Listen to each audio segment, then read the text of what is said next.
गुप्त वंश का उदय भारतीय इतिहास में एक ऐसे युग की शुरुआत करता है जिसे उच्चतम भारतीय इतिहास का स्वर्ण युग कहा गया है।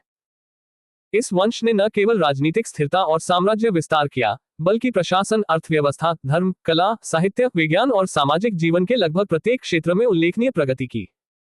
गुप्त वंश का वास्तविक उत्कर्ष चंद्रगुप्त प्रथम के शासन से प्रारंभ होता है, जिसने 300 BC में गद्दी संभाली और स्वयं को महाराजाधिराज घोषित किया।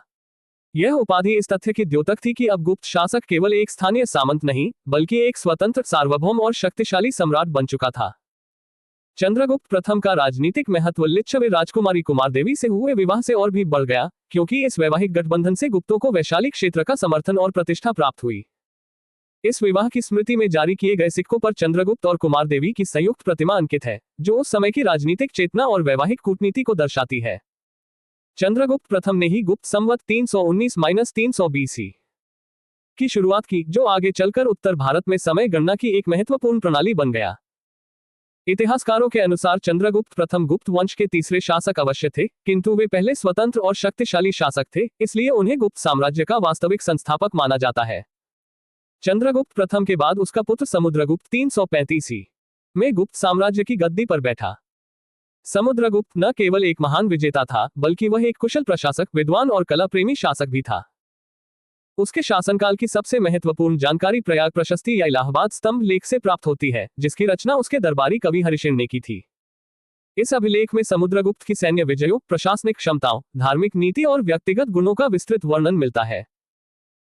समुद्रगुप्त ने उत्तर भारत में आर्यावर्त के 9 शासकों को पराजित कर उनके राज्यों को सीधे गुप्त साम्राज्य में मिला लिया, जबकि दक्षिण भारत में उसने 12 शासकों को पराजित कर उन्हें अधीनस्थ शासक के रूप में पुनः उनके राज्यों में स्थापित किया।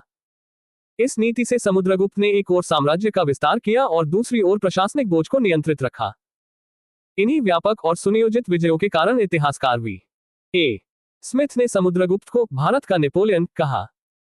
समुद्रगुप्त ने अश्वमेध यज्ञ कर स्वयं को सार्वभौम सम्राट घोषित किया और अश्वमेध कर्ता की उपाधि धारण की। वह गुप्त शासकों में परम भागवत की उपाधि धारण करने वाला प्रथम शासक था, जिससे यह स्पष्ट होता है कि वह विष्णु का परम उपासक था और वैष्णव धर्म को संरक्षण देता था। नालंदा और गया के ताम्रपत्रों से भी इस तथ्य की पुष्टि होती है, यद्यपि कुछ पुस्तकों में यह उपाधि चंद्रगुप्त द्वितीय को दी गई है। समुद्रगुप्त की एक महत्वपूर्ण विशेषता उसका सांस्कृतिक व्यक्तित्व था। वह एक निपुण कवि और संगीत प्रेमी था, जिसका प्रमाण उसके स्वर्ण सिक्कों से मिलता है, जिन पर उसे वीणा बजाते हुए दिखाया गया है। इन सिक्कों से यह अनुमान लगाया जाता है कि समुद्रगुप्त केवल युद्ध कला में ही नहीं, बल्कि ललित कलाओं में भी समान रूप से दक्ष था। इसी कारण उसे कविराज की उपाधि भी दी गई। समुद्रगुप्त के शासनकाल में धार्मिक सहिष्णुता देखने को मिलती है। यद्यपि वह स्वयं वैष्णव था, फिर भी उसने बौद्ध और जैन संस्थानों को भी संरक्षण प्रदान किया। उसका शासन प्रबंध सुदृढ़, न्यायपूर्ण और कुशल था, जिसकी झलक प्रयाग प्रशस्ति में मिलती है। समुद्रगुप्त के बाद उसका पुत्र चंद्रगुप्त द्वितीय 380 में गुप्त साम्राज्य की गद्दी पर बैठा। वह इतिहास में चंद्रगुप्त विक्रमादित्य के नाम से अधिक प्रसिद्ध है। उसके शासनकाल को गुप्त साम्राज्य का चरमोत्कर्ष माना जाता है। चंद्रगुप्त द्वितीय ने पश्चिमी भारत में शक क्षत्रपों पर निर्णायक विजय प्राप्त की, जिससे गुप्त साम्राज्य को अरब सागर तक सीधी पहुंच मिली और समुद्री व्यापार को अत्यधिक प्रोत्साहन मिला। इसी विजय के उपलक्ष्य में उसने विक्रमादित्य की उपाधि धारण की, जो इससे पूर्व 57 पू में उज्जैन के एक शासक द्वारा भी धारण की जा चुकी थी। शक क्षत्रपों पर विजय के बाद चंद्रगुप्त द्वितीय ने चांदी के सिक्के चलाए, जिन्हें रूपक कहा जाता था। वह चांदी के सिक्के जारी करने वाला पहला गुप्त शासक था, और ये सिक्के पश्चिमी क्षत्रप सिक्कों से प्रभावित थे। ये सिक्के मुख्यतः स्थानीय लेन देन में प्रयुक्त होते थे, जबकि स्वर्ण सिक्के, जिन्हें दीनार कहा जाता था, बड़े व्यापार और राजकीय भुगतान के लिए उपयोग में लाए जाते थे। चंद्रगुप्त द्वितीय के शासनकाल में चीनी बौद्ध यात्री फाहियान भारत आया, जिसने अपने यात्रा वृतांत में गुप्तकालीन समाज, प्रशासन और आर्थिक समृद्धि का विस्तृत वर्णन किया है। फाहियान के विवरण से यह स्पष्ट होता है कि उस समय दंड व्यवस्था उदार थी, जनता समृद्ध थी और सामाजिक जीवन अपेक्षाकृत सुरक्षित और संगठित था। चंद्रगुप्त द्वितीय के दरबार में महान कवि कालिदास निवास करते थे, जिन्हें संस्कृत साहित्य का सर्वोच्च कवि माना जाता है और कविकुल गुरु की उपाधि दी गई है। कालिदास की रचनाएं, जैसे अभिज्ञान शाकुंतलम, मेघदूतम और रघुवंशम, गुप्तकालीन साहित्य की उत्कृष्टता का प्रमाण है। अनुश्रुति के अनुसार चंद्रगुप्त द्वितीय के दरबार में 9 विद्वानों का एक समूह था, जिसे नवरत्न कहा जाता है।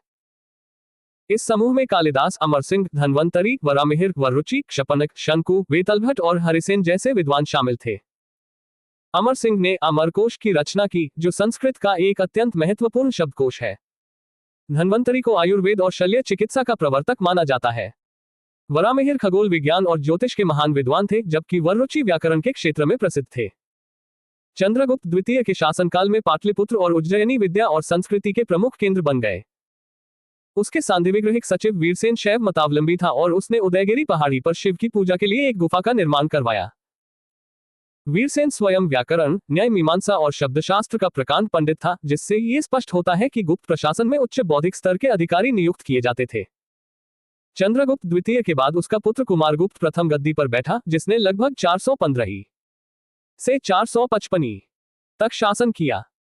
उसके शासनकाल की सबसे महत्वपूर्ण उपलब्धि नालंदा विश्वविद्यालय की स्थापना थी, जिसे 5वीं शताब्दी में एक आवासीय विश्वविद्यालय के रूप में विकसित किया गया। नालंदा विश्वविद्यालय को विश्व का पहला आवासीय विश्वविद्यालय माना जाता है, जहां दूर दूर से विद्यार्थी अध्ययन के लिए आते थे। कुमारगुप्त प्रथम ने साम्राज्य की एकता और स्थिरता बनाए रखी और सांस्कृतिक विकास को निरंतर प्रोत्साहन दिया। कुमारगुप्त प्रथम के बाद उसका पुत्र स्कंदगुप्त गुप्त साम्राज्य की गद्दी पर बैठा। उसके शासनकाल में हुनों के आक्रमण प्रारंभ हुए, जिनका उसने वीरता से सामना किया। यद्यपि हुनों का संकट पूरी तरह समाप्त नहीं हो सका, फिर भी स्कंदगुप्त ने साम्राज्य की रक्षा के लिए भरसक प्रयास किए। जूनागढ़ अभिलेख से ज्ञात होता है कि उसके सौराष्ट्र के राज्यपाल पंडत के पुत्र चक्रपालित ने गिरनार पर्वत पर स्थित सुदर्शन झील का पुनरुद्धार करवाया, जो भारी वर्षा से टूट गई थी।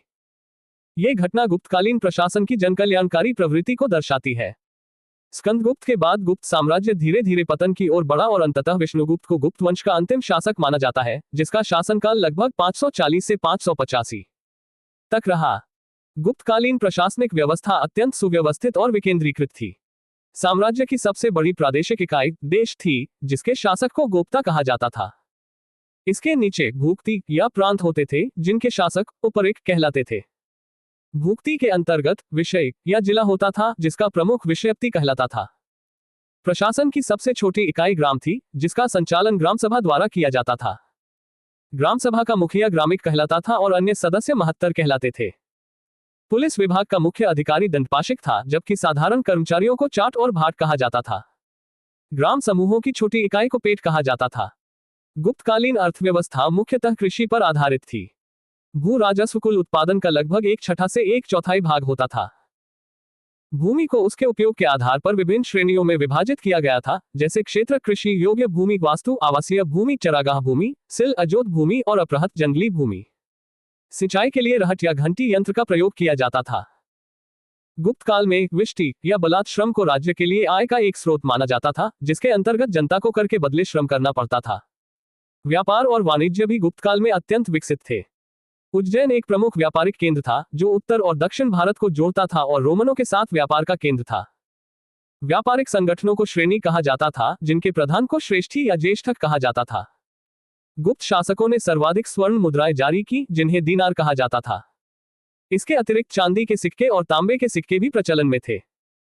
सामाजिक जीवन में वर्ण व्यवस्था और जाति व्यवस्था अधिक सुदृढ़ हुई। कायस्थों का प्रथम उल्लेख याज्ञवल्क्य के स्मृति में मिलता है, जबकि जाति के रूप में उनका वर्णन ओशनम स्मृति में किया गया है। गुप्त काल में वेश्याओं को गणिका कहा जाता था और वृद्ध वेश्याओं को कुट्टनी कहा जाता था। सती प्रथा का प्रथम अभिलेखीय प्रमाण 510 के भानुगुप्त के एरन अभिलेख से मिलता है, जिसमें गोपराज नामक सेनापति की मृत्यु पर उसकी पत्नी के सती होने का उल्लेख है। धार्मिक दृष्टि से गुप्त शासक वैष्णव धर्म के अनुयायी थे और उन्होंने इसे राजधर्म का स्वरूप प्रदान किया। विष्णु का वाहन गरुड़ गुप्तों का राजचिन्ह था। इसके साथ साथ शैव और बौद्ध धर्म को भी संरक्षण प्राप्त था। स्थापत्य कला में गुप्त काल का स्थान अत्यंत महत्वपूर्ण है। देवगढ़ का दशावतार मंदिर, भीतरगांव का ईंट मंदिर, भूमरा शिव मंदिर और तिगवा के विष्णु मंदिर गुप्तकालीन स्थापत्य के उत्कृष्ट उदाहरण है। अजंता की गुफाओं में गुफा संख्या 16 और 17 गुप्तकालीन है, जिनमें चित्रकला की अद्भुत परंपरा देखने को मिलती है। इस प्रकार गुप्त वंश का काल न केवल राजनीतिक दृष्टि से, बल्कि सांस्कृतिक, सामाजिक, आर्थिक और बौद्धिक दृष्टि से भी भारतीय इतिहास का एक स्वर्णिम अध्याय है, जिसने आने वाली शताब्दियों तक भारतीय सभ्यता की दिशा और स्वरूप को प्रभावित किया। गुप्त वंश का पहला महान सम्राट चंद्रगुप्त प्रथम था, जिसने 300 BC में गद्दी संभाली, लिच्छवी राजकुमारी कुमार देवी से विवाह किया और महाराजाधिराज की उपाधि धारण की। गुप्त संवत 319-300 BC की शुरुआत चंद्रगुप्त प्रथम ने की। गुप्त संवत 319-300 BC की शुरुआत चंद्रगुप्त प्रथम ने की थी, जो गुप्त वंश के तीसरे और पहले स्वतंत्र एवं शक्तिशाली राजा थे। चंद्रगुप्त प्रथम का उत्तराधिकारी समुद्रगुप्त हुआ, जो 335 में राजगद्दी पर बैठा। इसने आर्यावर्त के 9 शासकों और दक्षिणावर्त के 12 शासकों को पराजित किया। इन्हीं विजयों के कारण इसे भारत का नेपोलियन कहा जाता है। इसने अश्वमेधकर्ता, विक्रमंक एवं परम भागवत की उपाधि धारण की। इसे कविराज भी कहा जाता है।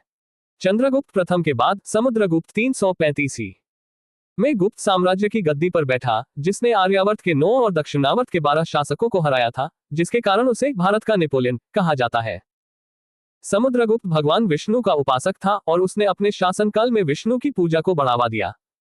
समुद्रगुप्त महान विजेता के साथ साथ एक सफल शासक भी था। प्रयाग अभिलेख से उसके शासन प्रबंध पर प्रकाश पड़ता है। ये विष्णु का उपासक था एवं अनेक अश्वमेध यज्ञ किया। समुद्रगुप्त संगीत प्रेमी था। ऐसा अनुमान उसके सिक्कों पर उसे वीणा वादन करते हुए दिखाया जाने से लगाया गया है। ऐसा अनुमान लगाया जाता है कि समुद्रगुप्त संगीत प्रेमी थे, क्योंकि उनके सिक्कों पर उन्हें वीणा बजाते हुए दिखाया गया है, जो संगीत और कला में उनकी रुचि को दर्शाता है। समुद्रगुप्त काल के स्वर्ण सिक्कों और शिलालेखों से पता चलता है कि वह एक निपुण कवि थे और संगीत भी बजाते थे। उसके सिक्कों पर उसे वीणा बजाते हुए भी दिखाया गया था। समुद्रगुप्त का दरबारी कवि हरिसेन था, जिसने इलाहाबाद प्रशस्ति लेख की रचना की। हरिसेन गुप्त सम्राट समुद्रगुप्त के दरबारी कवि थे। इलाहाबाद स्तंभ शिलालेख, जिसे प्रयाग प्रशस्ति के नाम से भी जाना जाता है, में हरिसेन द्वारा रचित 33 पंक्तियां हैं। प्रयाग प्रशस्ति गुप्त वंश के राजनीतिक इतिहास के बारे में जानने के लिए महत्वपूर्ण अभिलेखीय स्रोतों में से एक है।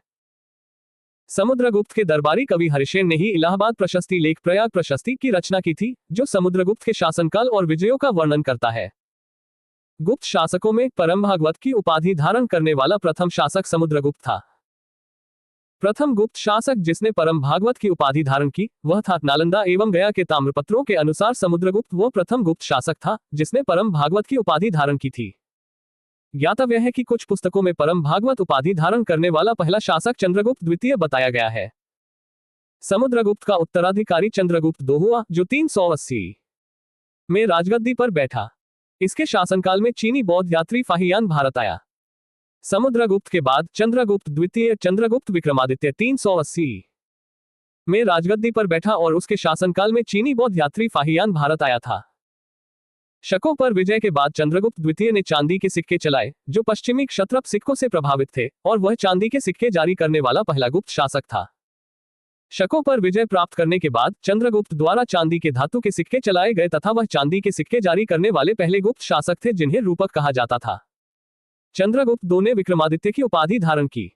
यह उपाधि इससे पूर्व 57 पू में उज्जैन के शासक ने भी पश्चिमी भारत में शक क्षत्रपों पर विजय पाने के उपलक्ष्य में धारण की थी। चंद्रगुप्त द्वितीय ने विक्रमादित्य की उपाधि धारण की थी, और इससे पहले भी उज्जैन के शासक ने 57 ईसा पूर्व में शक क्षत्रपों पर विजय के उपलक्ष्य में यह उपाधि धारण की थी। कालिदास को चंद्रगुप्त विक्रमादित्य का राजकवि माना जाता है। चंद्रगुप्त द्वितीय, जिन्हें विक्रमादित्य के नाम से भी जाना जाता है, के दरबार में महान कवि कालिदास थे। चंद्रगुप्त द्वितीय के शासनकाल में पाटलिपुत्र और उज्जैनी विद्या के प्रमुख केंद्र थे, जहां विद्वानों और कलाकारों को आश्रय प्राप्त था। अनुश्रुति के अनुसार चंद्रगुप्त II विक्रमादित्य के दरबार में 9 प्रसिद्ध विद्वानों और कलाकारों का समूह था, जिसे नवरत्न कहा जाता था। उन्हें अपने दरबार में 9 रत्न नवरत्न रखने का श्रेय दिया जाता है। अमर सिंह संस्कृत कोशकार और कवि, धन्वंतरी प्रसिद्ध चिकित्सक, हरिसेना कवि, लेखक कालिदास प्रसिद्ध कवि, नाटककार, कहापनका, ज्योतिषी, सिंकु, वास्तुकार, वरामिहिर, खगोलविद, वरुचि, व्याकरणिक, संस्कृत विद्वान, वेतलभट्ट, जादूगर। महाकाव्य कालिदास, जिन्हें संस्कृत साहित्य का एक महान कवि और नाटककार माना जाता है, संभवतः संस्कृत साहित्य में सबसे महान कवियों में से एक थे, जिन्हें कविकुल गुरु भी कहा जाता है। धन्वंतरी धन्वंतरी को आयुर्वेद और चिकित्सा का देवता माना जाता है, और वे शल्य चिकित्सा के प्रवर्तक भी थे। क्षपनक फलित ज्योतिष के विद्वान थे, और विशाखदत्त के नाटक मुद्रा राक्षस में भी उनका उल्लेख गुप्तचर के रूप में मिलता है। अमर सिंह एक प्रसिद्ध कोशकार थे, जिन्होंने संस्कृत भाषा के लिए अमरकोश नामक एक महत्वपूर्ण कोश शब्दकोश की रचना की थी, जो संस्कृत साहित्य में अत्यधिक सम्मानित है। चंद्रगुप्त II का सांधिविग्रहिक सचिव वीरसेन शैव मतालंबी था, जिसने शिव की पूजा के लिए उदयगिरी पहाड़ी पर एक गुफा का निर्माण करवाया था। वीरसेन व्याकरण, न्याय मीमांसा एवं शब्द का प्रकांड पंडित तथा एक कवि भी था।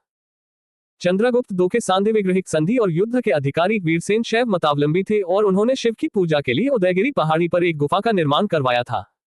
चंद्रगुप्त II का उत्तराधिकारी कुमारगुप्त I चंद्रगुप्त द्वितीय का उत्तराधिकारी कुमारगुप्त प्रथम था, जो गुप्त वंश के शासक थे।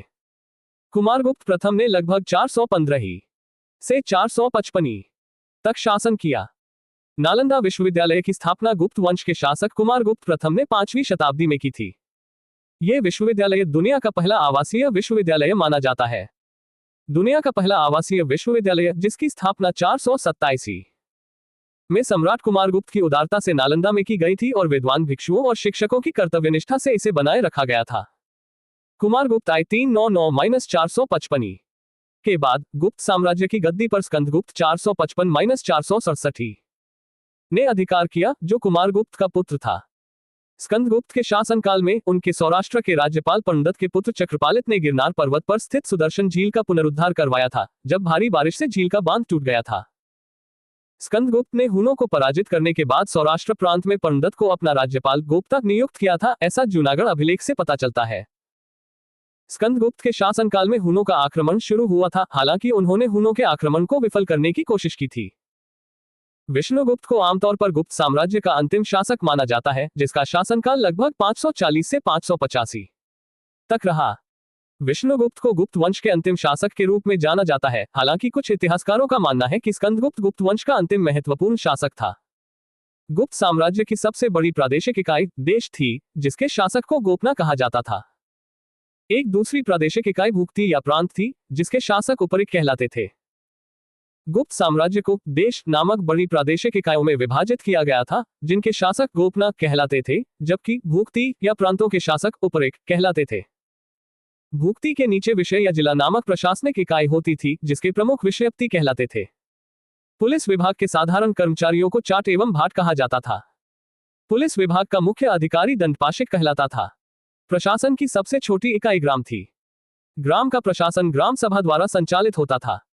ग्राम सभा का मुखिया ग्रामीण कहलाता था एवं अन्य सदस्य महत्तर कहलाते थे।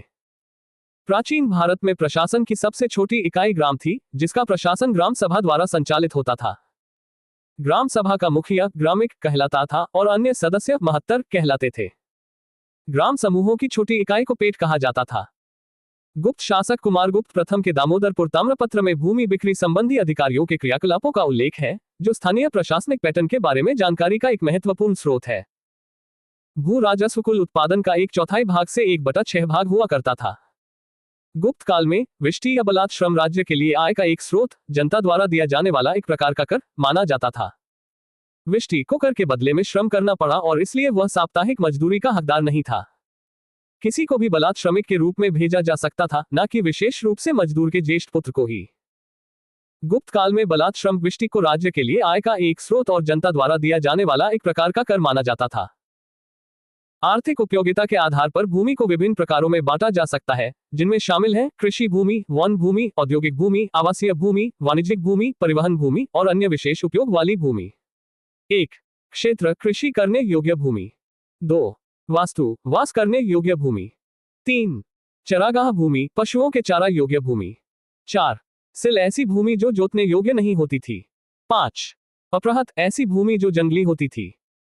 सिंचाई के लिए रहट पर्शियन व्हील या घंटी यंत्र का प्रयोग होता था, जो एक पारंपरिक सिंचाई प्रणाली है जिसमें जानवरों द्वारा पहिया घुमाकर कुएं से पानी खींचा जाता था। प्राचीन भारत में श्रेणी अर्थात व्यवसाय या उद्योग के समूह के प्रधान को श्रेष्ठी कहा जाता था और उसे ज्येष्ठक भी कहा जाता था। गुप्त काल में उज्जैन एक महत्वपूर्ण व्यापारिक केंद्र था, जो उत्तरी और दक्षिणी भारत को जोड़ता था और रोमनों के साथ थोक व्यापार का केंद्र था। मध्य प्रदेश के जबलपुर जिले के तिगवा गांव में स्थित प्राचीन विष्णु मंदिरों का निर्माण गुप्त शासकों ने करवाया था। भूमरा शिव मंदिर, जिसे भूमरा महादेव मंदिर भी कहा जाता है, मध्य प्रदेश के सतना जिले में स्थित एक प्राचीन शिव मंदिर है, जो गुप्त युग 5वीं-6ठी शताब्दी का है। पार्वती मंदिर, नैना कुठार, मध्य प्रदेश।